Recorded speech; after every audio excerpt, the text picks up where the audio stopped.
Live from Mount Pleasant's own, this is News Central 34 at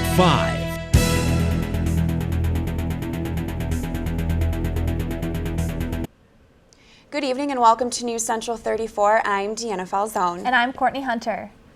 Attorney General Mike Cox has spoken loud and clear, filing an objection to a local lawsuit settlement. Back in 2005, the Saginaw Chippewa Indian Tribe filed a suit against Governor Granholm, the state treasury, Cox, and the state of Michigan, with the goal to have all the land within the boundaries of the Isabella Reservation to be proclaimed as Indian Territory. The Justice Department joined the suit on the tribe's side, while Isabella County and Mount Pleasant sided with the state. According to the Morning Sun, Cox says, quote, if the land is redefined, it could put the convictions obtained by the state at risk within that area that has been treated as part of the state for 160 years. As 2010 elections came to a close last week, a Michigan native announces his plans to run for chairman of the Republican National Committee. Saul Andrews of Ann Arbor is currently a member of the committee and the former chairman of the Michigan Republican Party. Andrews actually ran last year for the position but ended up losing to current RNC chairman Michael Steele. Steele has not yet said whether he will seek another term. Isabella County's unemployment rates aren't stacking up as well as they have been in the past. The county fell to the fourth lowest jobless rate in the state, when it's usually in the top two with around 8.5%. Last month, both Mackinac and Sheboygan counties passed Isabella with unemployment rates at 5.8% for Mackinac County and 8% for Sheboygan. Mark Reffitt, a regional economic analyst, says the decrease in unemployment for these two counties could be explained by seasonal tourism. Tourism in Michigan could get a boost under a proposal approved by the state Senate this week. The legislature allows local convention and tourism bureaus to increase their local hotel taxes.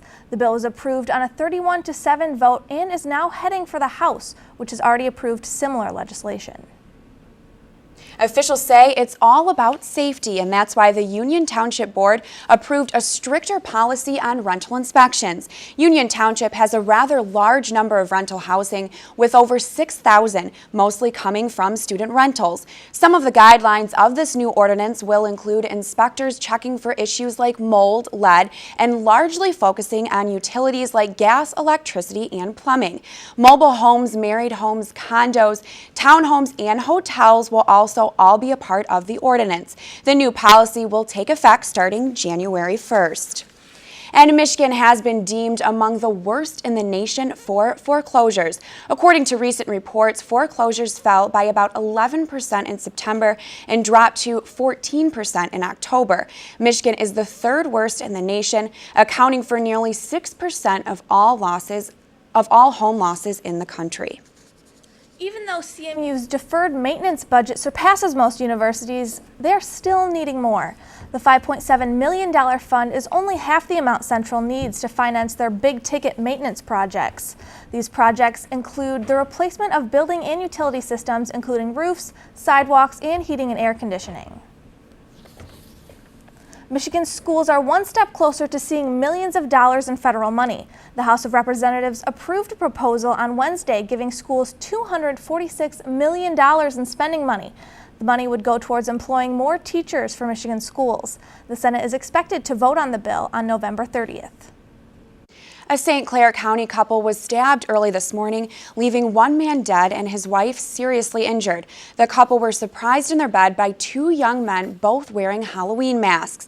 The victims were stabbed repeatedly while trying to fight off the attackers, eventually driving them away. The police now have two suspects in custody who are neighbors of the victims. The two were found and arrested around 10 a.m., about 6 miles west of the crime scene.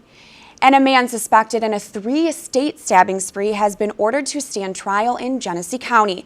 Elias Abulazam will take the stand to face a charge of assault with intent to murder. Richard Booker of Flint says he was stabbed by Abulazam back in July. Abulazam is charged with 3 counts of murder and 5 attempted murders in Michigan, an attempted murder in Ohio, and suspected attacks in Virginia. That's all we have for you tonight. I'm Deanna Falzone. And I'm Courtney Hunter. Thanks for watching.